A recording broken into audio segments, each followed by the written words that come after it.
Good idea number 1439-033. No generative AI was used in the making of this video.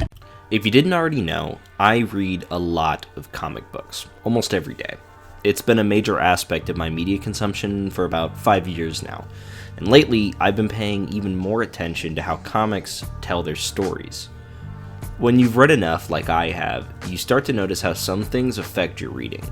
I'm talking specifically about how comic pages are structured and paneled. That's what we're talking about in this video. I'm going to be 100% real with you guys. I have other videos I'm planning out, and I just kind of wanted to do a small video that I didn't really have to do a lot of research for before I make other videos. Let's talk about page structure. Real quick, let me explain what I mean whenever I say page structure. Page structure refers to how a page is laid out, how the artwork is paneled as well as their order in the reading sequence, along with the dialogue in its layout. When I talk about the reading sequence, I'm also talking about the reading path. I don't know if this is what people actually refer to this as, but what I call the reading path is the intended order that you read comics panel by panel. The most common reading path is the zigzag reading path. Take this page from Nesenti's Daredevil run, for example. The panels guide your eyes through the page from one row panels to the next. This zigzagging left to right panel is also heavy in another medium. I don't know if you've ever heard of it. Books.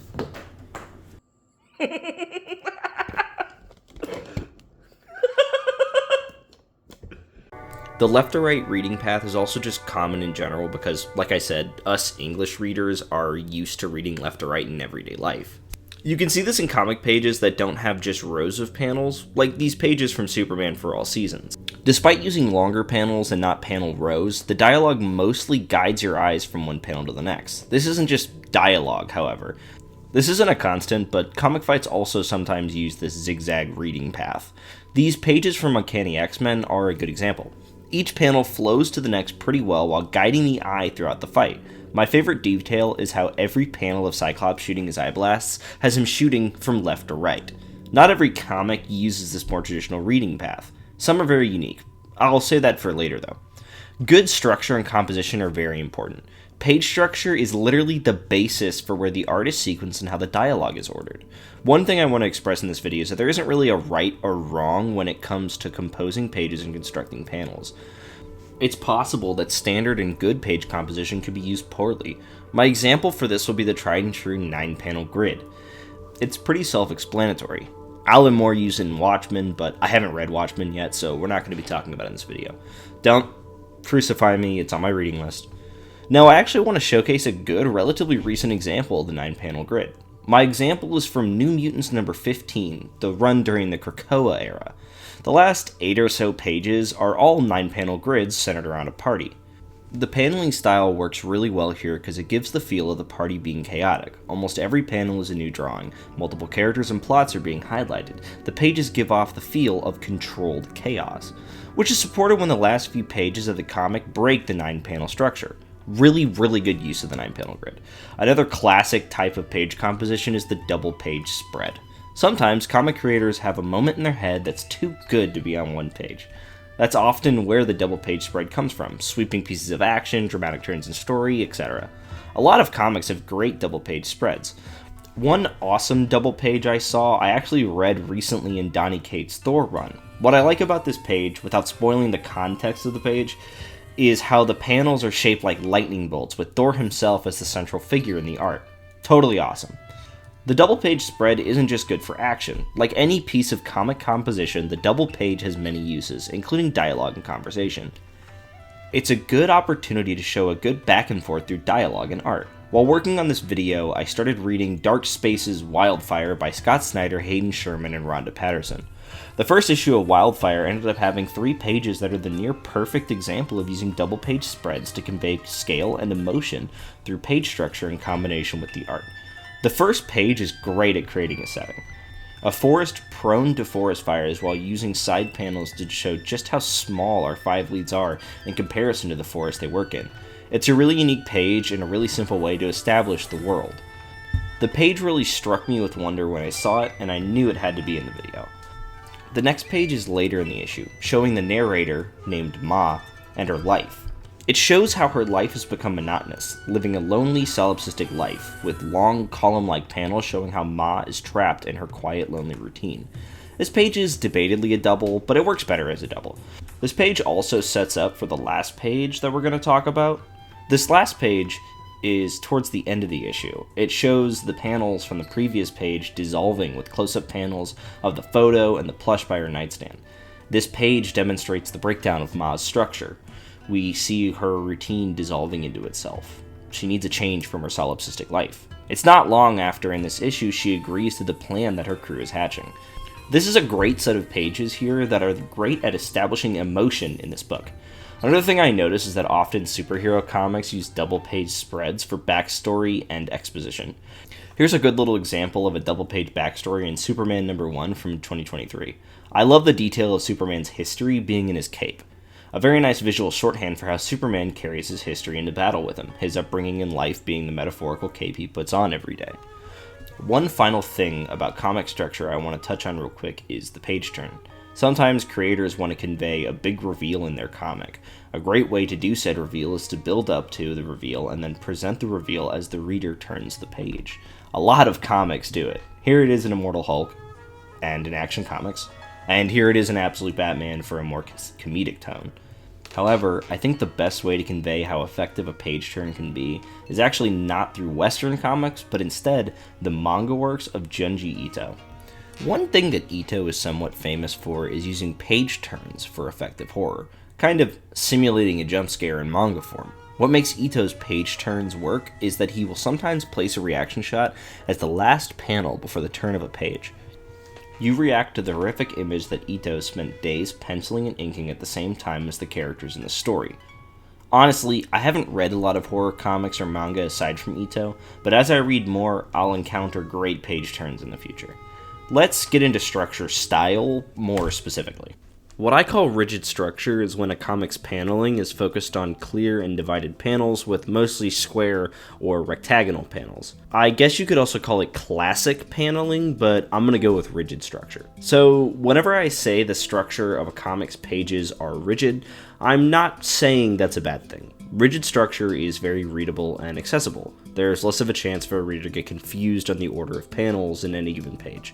Rigid structure was also more or less the standard for comics in general. Here's some pages from early Fantastic Four issues. Very simple, but also very readable. I will mention that these 60s pages also feature a pretty outdated writing style, which can lead to modern readers struggling to get through these early comics. I admittedly even have some trouble reading comics from before the mid-80s sometimes with how wordy they are. Another important thing to say about 40s to 60s comics is that they carry the growing pains of a medium that sprang out of the medium of newspapers. The wordiness of Old FF, Old Superman, and many other older comics was a necessary step for the evolution of the medium. Most older comics from about the dawn of comics to roughly the 80s or 90s stuck to this more rigid structure. There are outliers to this, of course. A good example is Arkham Asylum, a serious house on Serious Earth, which started in October 1989. But same thing as Watchmen. Haven't read it yet, so I'm not going to talk about it in this video. However, rigid composition does not mean dull composition. Frank Miller's Daredevil run has a lot of well-constructed pages, especially in his fight scenes. If there's one thing Miller was perfect at during his Daredevil run, it was composing and paneling his fight scenes. Miller was the artist and writer during his run, which led to a lot of coherence between what the script probably read as with the actual finished pages. Miller keeps his combatants mostly silent and lets the fight speak for itself, using fantastic posing and a lot of long, horizontal panels to emphasize points of intense action. Heart-pounding stuff. To me, Miller's DD fights are some of the most memorable comic fights of all time, due in no small part to the page composition. I don't really have a lot else I can say on rigid structure, so let's get into some examples of how structure choices can affect the mood of a page or pages. In Daredevil Born Again, the comic, not the show, there's a fantastic set of pages I call the blind scene. The blind scene is about 5 pages that are all constructed the same. One long vertical panel of Matt Murdock on the left, several horizontal panels on the right. The structure of the pages is very effective in putting the reader into Matt's life post-blinding. The panels are mostly black, with text narrating some of the first few things that Matt had experienced when he first lost his sight and gained his powers. The most interesting panels are when the black of the panels is temporarily broken up by larger letters, those letters being Matt's father asking if he can hear him. It's a good visual for how Matt's hearing was massively improved. The scene's final page ends with the last two panels going from full black to the silhouette of a cross necklace and of a nun kissing Matt's forehead. The use of repeating panels enhances the tone and mood of the scene. In Absolute Green Lantern, number 8, the comic is built on fantastic, impactful page structure choices. The comic starts with 4 snapshots in the life of the main character Joe Moline, but out of order. Without spoiling too heavily, the issue will consistently reuse these 4 snapshots of her life during major moments in Joe's history. It's a very effective way of letting the reader into Joe's mind without a potentially clunky narration. One of my favorite aspects of this type of comic structure is how these 4 snapshots in Joe's life appear in chronological order as the issue goes on. Each time I saw a panel from the first page in its order, it added more weight to the reuse of said panel. The comic does a good job of representing the cyclical nature of life. Circles are a big piece of symbolism in Absolute Green Lantern as a whole, so this issue represents that symbolism throughout its layout choices. This Absolute Green Lantern number 8 is a great individual issue that tells a great self-contained story largely through its page layouts. The Krakoa era of the X-Men was a fascinating time for mutants as a whole. I've been knee-deep in this era for a few months now, and it's 100% worth reading, although you might want to do some X-Men reading before you start up Krakoa. The Krakoa era started with the 2-in-1 comic story House of X and Powers of X. This is a dense comic, which, if you're at all familiar with writer Jonathan Hickman, probably isn't that surprising to you. Hickman's works are often very meaty, with a lot of themes, ideas, and concepts all going on at the same time. The big thing I've read from Hickman is his Fantastic Four run, which is also a dense, cosmically unfolding work. Getting back on track, unsurprisingly, the page composition is great in House Powers. Where I want to put my focus is on a scene in the middle of House Powers, the first meeting of the Krakoa Council. This scene mostly uses 9-panel grid layouts, like the New Mutants issue I mentioned earlier. But instead of the layout being used to accent the atmosphere of a crowded party, the Quiet Council scene utilizes the 9-panel layout to convey the feeling of a democratic debate. In this scene, the first ever gathering of the Quiet Council, the governing body of Krakoa, are discussing and forming the laws of their new nation. A lot of what works in this scene is the knowledge of each counselor's history in the comics. Their perspectives form the laws that govern Krakoa. Throughout the scene, there is a lot of focus on each individual counselor as they add their argument to the debate. Having each character separate in panels from the others gives their perspective time to breathe. It is their statement on the matter at hand. Their diverse forms of thought have them separated in the pages as well as in the scene. This is what I see when I think of how page layouts can affect the scenes and add to the atmosphere. This scene could have easily just been done with wide panels showing multiple counselors in one panel, multiple dialogue bubbles. But the creators of the comic chose to keep the characters separate in the paneling, which enhances the feel and atmosphere of the scene. Alright, that's enough mutants. Let's take a little trip to my Superman corner. It's no secret to my friends and family who know me in person that I have a little bit of an obsession with Superman. Just a little bit. He's my all-time favorite superhero, ever since I was a kid. But this video isn't about how much I love Superman, it's about page structure.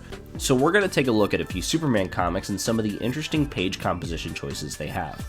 Let's start our Superman dive directly into Absolute Superman. If the Absolute Manhunter video was any indication, I'm quite fond of the Absolute Universe. This is the most invested I've been in a comic universe ever. And Absolute Superman has been somewhat divisive compared to the other Absolute titles. Personally, I think it's great. It's a slow-moving story up until recently, but I think it works. Absolute Superman is a very charged work, bringing to the attention of the reader the reality of worker exploitation in the real world through a comic book lens. The comic shows how major corporations prey on impoverished countries in the global south to exploit their labor and resources for commodities. It's very politically charged, and right up my alley. Absolute Superman number 15 is a great single-issue comic, coming out of an overall great story. This issue focuses on the new routine in life for Superman following the end of the first major arc of the comic overall. Rereading this issue for this video gave me the same initial feelings I felt whenever I read it the first time. I felt myself having a mix of emotions, all at once feeling joy, grief, hope, and melancholy. It's great storytelling, visual and text. Part of what makes this issue good is, you guessed it, several greatly structured pages. The pages I want to focus on is a small scene early on in the issue regarding Superman and a major villain being in prison. The scene is focused around Superman visiting the villain to demonstrate his belief in hope. A major focus on that is a book of prayers and poems written to the villain by the children of his victims. Panels of Superman reading those prayers to the villain in his cell are used throughout the issue after this scene. It's very effective. What makes these pages well made is how the panels and pages in general mimic prison bars. A standout panel for me is this POV shot of the villain looking at Superman where the bars of the panels connect with the bars in the panel. Another great set of panels is these panels where the villain is in one panel and Superman is in the other. The cool part is the division of the panels where, once again, the panels intersect with the bars of the villain's cell. It's great at establishing setting. The use of the bars in the paneling reinforces the feeling of division between the two characters. Small composition choices like these really add to the feel of a given scene. That's great. Let's do another Superman comic. All-Star Superman is a definitive Superman classic. I actually don't want to spend too much time talking about this comic. I've read it many times, forced my friend to read it. All-Star is a big comfort read for me. It's a book that gives me a lot to enjoy and think about after every reading. Go read it, please. I promise it's worth it. Issue 5 of All-Star Superman centers around Clark interviewing Lex Luthor in prison, when about halfway through, a prison riot starts, forcing Clark to escape with Luthor. This issue is a great character study of Luthor, his narcissism, intellect, and ultimately, his ignorance towards Superman. Luthor's narcissistic tendencies keep him from realizing that the man in front of him is his greatest adversary. Luthor sees the surface level of the world despite his intelligence. For the majority of the comic, the page composition is mostly standard. Good, but standard. However, about halfway through is this double-page spread. This really cool page shows Clark and Luthor going through the prison stairs down into a common area. What I like about this page is that it's just impressive. The paneling is combined with the art in a subtle but impactful way, making it feel like the two aren't just going down the stairs, but down the page. It can be a little confusing to read the first time, but I think on a second read it's not that much of a problem. The confusion for me is mostly due to how the panels are laid out, but regardless, it still really works. Read this book again, please, please, I promise it's great.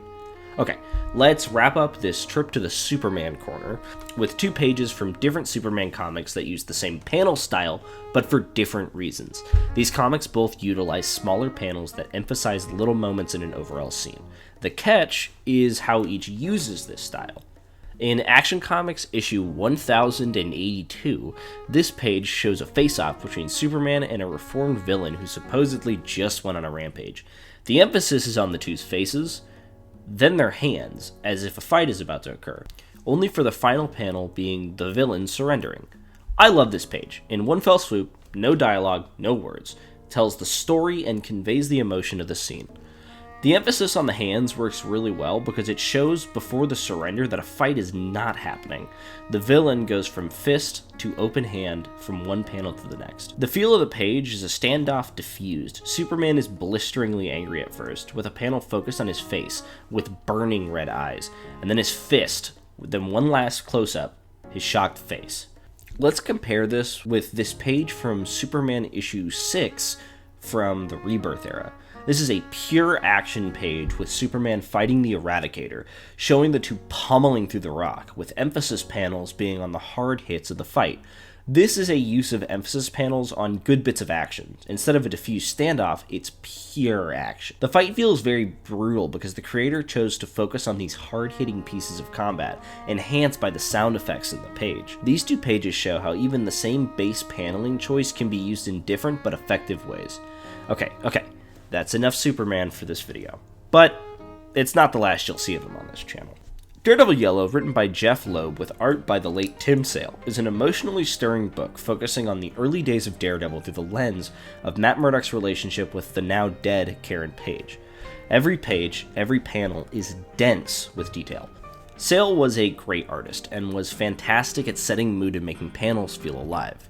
The main thing I want to focus on with Yellow is that it's a great example of the page turn being used effectively. Almost every issue has these moments where there's a page of panels that beat around the bush on a topic before the turn page reveals the moment, illustrated and colored beautifully. Often the reveal in the page turn isn't even that of action or superhero poses. It's more often moments of drama or a major reveal that is on the surface mundane, but in the context of the story and framing, deeply moving. With the use of the page turn, Yellow excels at making the small moments of remembrance feel as strong and as weighty as moments of intense action. This comic also has very beautifully illustrated double-page spreads. Sale had a very immense talent for making panels feel lived in. Crowded panels and pages, full of people and world details while still keeping the page focused on what is important, the people and the events of the story. Please read Daredevil Yellow, it's a great work. Okay. One final example of these more standard page structure decisions before we get into the real off-the-walls composition. Immortal Hulk is the best comic run to come out of Marvel in the last few years. I'm not accepting arguments. Written by certified GOAT Al Ewing, Immortal Hulk is such a dense work, deconstructing and re-examining the Hulk, letting the Hulk return to his horror roots, and just being so amazingly bloody and violent that it's truly astonishing that a real human thought of some of the monster designs in this landmark comic. Immortal Hulk also does an amazing job of roping all the disparate elements of the Hulk's history into one complete, coherent package. There are two specific things I want to highlight when it comes to Immortal's page structure: how fights are paneled, and the use of the 9-panel grid. As you may expect, fights in Immortal Hulk are brutal. This version of the Hulk is far less concerned with collateral damage or the safety of his opponent than other Hulk personas. However, the creators of the comic chose to panel fights in a very unique way. Instead of standard horizontal and vertical panels, the major hits are in diagonal panels, as if the punches of the mighty Hulk are rocking the foundations of the comic itself. It also kind of feels like there was a photographer on scene laying down the perfectly captured photos onto the page. Fights in Immortal Hulk are very memorable. So, the 9-panel grid. We talked about it earlier with New Mutants and with Krakoa, but Immortal Hulk really uses the 9-panel grid really well. Really well. One thing I really appreciate that certain other works that will not be named don't do is that in Immortal Hulk, every panel in the 9-panel grid is a new drawing. No repeats. This gives the use of the grid more pizzazz, as well as making the conversations and interactions in the page feel more accurate to real conversation. There is also a point in the comic where, without spoiling, the 9-panel grid is used in a very dramatic and stirring way, with one page that never fails to give me shivers with how much it works and feels to witness. Immortal Hulk is obviously a major recommendation. Okay, it's time to get into the crazy comic pages. This is what I like to call fluid or dynamic page structure. This is the fun stuff. Everybody has that one page that makes them stop and say, whoa. Sometimes comic creators just want to cut loose, think outside the box, and create some really interesting pages. Let's get into some examples. Jamal Campbell's 2025 Zatanna run is really good, worth a read for sure. It's a good look into Zatanna's life and history. It was my first read for Zatanna ever, and it was a really good introduction. One of the best things that this comic does is have some interesting and unique pages. Like Magic itself, Campbell's Zatanna comic is also very loose with the rules of a comic. There are so many great pages in this book. A huge portion of this comic is interesting and pleasing page structures. From something as simple as unique panel borders, which we discussed earlier in the video, all the way to fourth wall breaking pages. I want to highlight Jamal Campbell's art style real quick. I first ran into his artwork in the currently running Superman run. Kamal was the artist for it until about issue 19 when Dan Mora took over. And even though I love Dan Mora's art style, I really love how Campbell draws Superman, and I wish he was still working on the book. Campbell's style has great coloring work, particularly in the shading. The shading of his art is delightfully stylish, perfectly setting up any given scene. Another unique element of Campbell's art is how every character has he draws has a thick outline around them, which makes the art very readable, and it reminds me of 2000s cartoons with thick character outlines. It looks great. Campbell extends the stylish magical feel of the book into the page construction. There are many basically composed pages, but that's what makes the pages where Campbell gets creative even more interesting. Some of my favorite examples of simple but effective page structure is this little moment where Zatanna is mid-spell casting when her mouth gets covered, only for her to finish the spell with side language, using individual close-up panels on her hand performing the signs. I love this moment because 1. It recognizes nonverbal communication like sign language as language, and 2. Makes the moment feel epic, with the hand panels leading into the explosively finished spell. Another cool part is a single page where Zatanna is preparing a spell, with specific components of the spell being emphasized with circular panels in a 4-point structure on the page. The artwork supports how good this page looks, with the main panel being a ceiling view shot of Zatanna's spell circle. This is a relatively simple yet great looking page. Real quick, I want to highlight this page where Zatanna's magic forms barriers of the page in a really visually pleasing way. I don't really have much else to say, it's just a really cool looking page, and I really wanted you to see it. The real good stuff, the pages that I knew had to be in this video, are during a section in the comic where Zatanna's backstory is retold with an emphasis on the trauma and darkness of how she came to be. During these pages, Campbell presents the panels as broken glass, with cuts in the glass being the borders. The broken glass works really well because in the story, the main villain is trying to twist Zatanna's story to be negative and disparaging in an effort to break her. Break her like glass. It feels as though, metaphorically speaking, framed photos of Zatanna and her life are being shattered. This is a great way to retell the origin of Zatanna, an origin that I admittedly wasn't familiar with until now. The last page I want to talk about for this comic is this mind-bending double-page spread where Zatanna breaks the fourth wall and runs across the unfinished penciling of 2 other pages. This is so unique. I literally have never read a comic that's done this before. Campbell gives us a little peek into the process of making pages through Zatanna, who ends the spread looking towards the reader and thanking them for reading. No, thank you, Zatanna, for existing. The reading path of the double-page spread is very unique, being shaped like a lowercase n. What works with this page is that it's the ultimate culmination of the wacky and non-traditional page structure of the overall comic run. There is a lot to say about this comic that I'm not talking about, both in terms of page composition and in terms of how great this comic is. Safe to say this is a big recommendation from me. It's only 6 issues long, so it's a short but great read. Let's be quick about this next one. In Absolute Martian Manhunter. Okay, I know.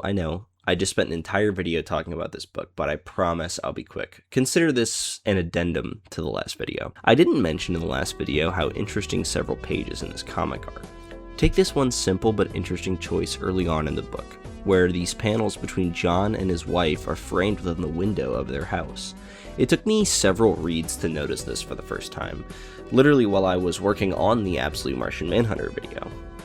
This little panel choice is interesting because it emphasizes the disconnection between John and his wife, which is a major undertone of the book.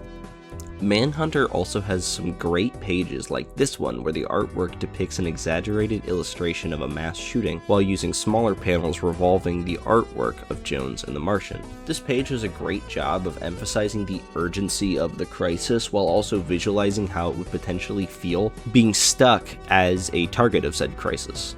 The visually crazy pages I wanted to talk about, for sure, are these pages where the concept of panels seemingly doesn't exist. One page where there is a distinct lack of borders is during Jones's breathing in of a woman's view of her son. The lack of borders in this page isn't as obvious, since the artwork segments itself. It's these 2 pages during Jones's mental overload where the movement, pacing, and structure of the page is shattered. A complete incomplete panel. Jones breaks through the convention of comic storytelling as he breaks through his previously held view of reality. I could wax poetic about Absolute Manhunter for a while, but I already did that in the last video. For now, I'll leave things here and let you all breathe in the comic for yourself. Alright. Okay. This is the one. The single comic run that inspired me to make this entire video. This comic is a very recent, at time of writing, finished run. 100% recommendation. Please read this book. No. You will read this book. I'm not asking you to. I'm telling you to read Batman Dark Patterns. It's important to note one major thing about me. I'm not a very big Batman fan. I don't hate him, but I'm also not jumping for joy whenever he's around. Batman has been the single character that I've been slowest to read for. Part of my feeling is almost certainly due to bat fatigue. He has the most animated shows, the most movies, and in the last 10 years, he's been in a very boring space in the DC universe.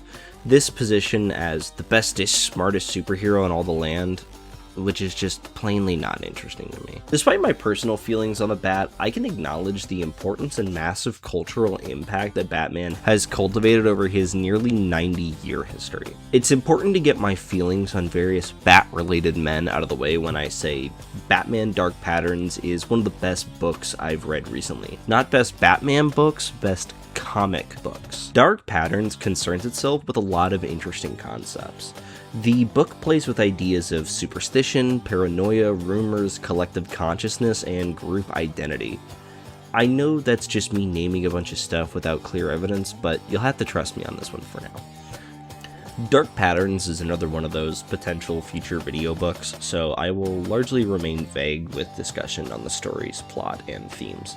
Getting on track with the video, Dark Patterns is full of amazing pages, so many that I won't be able to talk about all of them.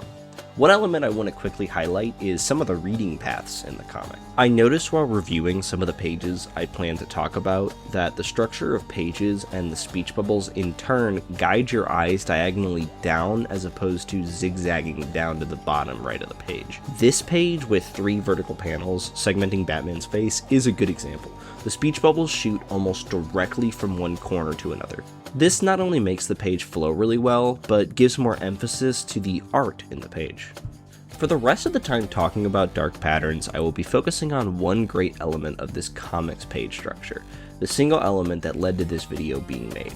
The comic's unique panel shapes and the pages that form a secondary image with the panels. Most issues of Dark Patterns structure go like this. The early pages tend to have more rudimentary and rigid structure before swiftly but also unintrusively changing to more interesting and uniquely shaped pages and panels. I'm using some pages from the first issue to demonstrate this shift, but as I said before, we're here to talk about the unique pages. These pages from issue 1 come to mind. Both are focused on having circular panels. These circular panels just plain look good, revolving around establishing shots for both pages, while still focusing on the important moments in the scenes. Another page in issue 3 has a panel shaped like an obstructed circle outlining Batman and the man he's intimidating, with following panels being horizontal panels showing increasing close-ups as Batman breaks the man's shoulders. No real notes on this one, this page just does a fantastic job and demonstrates Batman's menace. Throughout the comic, there are panels that are diagonal in some way, often pointing or accentuating the big moment of the page. The diagonal panel lines also give pages a great sense of energy and action to the artwork. This page, also in issue 3, does a great job of focusing the brutality of the art on page, with the hitch being that the page doesn't actually show you what happens, the implication and the build-up with only a few panels that highlight the main central panel, which made me wince the first time I came across it. The first few pages of issue 4 are really interesting. The first page of issue 4 uses slanted, squared panels to emphasize a falling body. As explained in the Superman corner, emphasis panels can go a long way for making a page feel great to read. There is a wordless page with panels bending to show Batman going through the building in a fluid motion. The panels remind me of a Game Board's tiles, like Candyland or something. This leads to a fantastic double page that is simply disorienting in a good way. The disorientation puts you into the emotional feel of Batman being trapped in a confusing, dare I say, liminal location. Off-the-beat page and panel choices coalesce in pages that form secondary images with the panels. Since Dark Patterns is largely about seeing the connections between events and people that aren't always straightforward, it's only natural that the pages do the same. These pages are always a treat. One of my favorites is from the second arc, centered around minor villain Scarface. This page, where the panels create an image of Scarface, is just plain bang. It fucks hard. What makes this page really stand out is that it comes towards the end of the issue it appears in, as well as representing the moment that Batman and the police become aware that Scarface is the one fully in control. In the third arc, an argument between Batman and an older criminal is structured with a double page where the characters' arguing points are paneled within the heads of the two. The last few pages I want to talk about for this video are in the last arc of Dark Patterns. I'm going to try and spoil as little as possible, but be warned. These two pages are really cool. Having the panel for a person, well, personalizes the story being told, reminds you that someone has experiences. The last page we're going to talk about, because this video has been going on for long enough, is this one. I was originally going to stop at the second arc of Dark Patterns when initially plotting out this episode, but I kept reading through Dark Patterns as I started on the script, and this, pardon the pun, fiery page was what convinced me to put some of the later pages in the video. What is there to say about this page that I haven't already said about other pages? This page is fire within fire. The overall image is a lighter, with the panels of the page forming the flames of the lighter. The art within the panel is things burning. Fire has been a background element of the story for a while. The last arc of Dark Patterns, named Child of Fire, brings flame out to the forefront, and this page is where the fire becomes unavoidable. It makes the dark pattern ironically burning right in front of you for the end of the comic. Dark Patterns, really good, really great comic. Read it. That's a threat. So at the end of the day, comic page structure is to comics as sound design is to movies and TV. Good sound design isn't noticed by the audience, but great sound design is noticed and is a wonderful addition to a movie. Page structure is the same way. I wanted to mainly focus on good and great examples of page structure in this video, and that's because when I started to notice the different options that comic creators used, it enhanced my reading experience and my appreciation of comics as an art form. It's no secret that comics, superhero, and indie have become a very important part of my life over the past few years, well past the point of hyperfixation. I see comics and manga as an amazing art form, capable of all kinds of amazing stories. Page structure is just one aspect of what makes comics great, and I'm glad I have had the chance to make this video, and maybe, just maybe after watching this, you'll look at comic pages a little differently too. Hey guys, coming at you after the video. Just got done editing the video, and I just wanted to do my little outro like usual. I hope you guys enjoyed the video. Sorry if there's background noise. There's stuff going on all around the house. But yeah, you can tell it's the outro because I'm using my crappy mic. But I hope you guys really enjoyed the video. Sorry it took so long. I've had a lot of personal stuff go on lately. I just moved.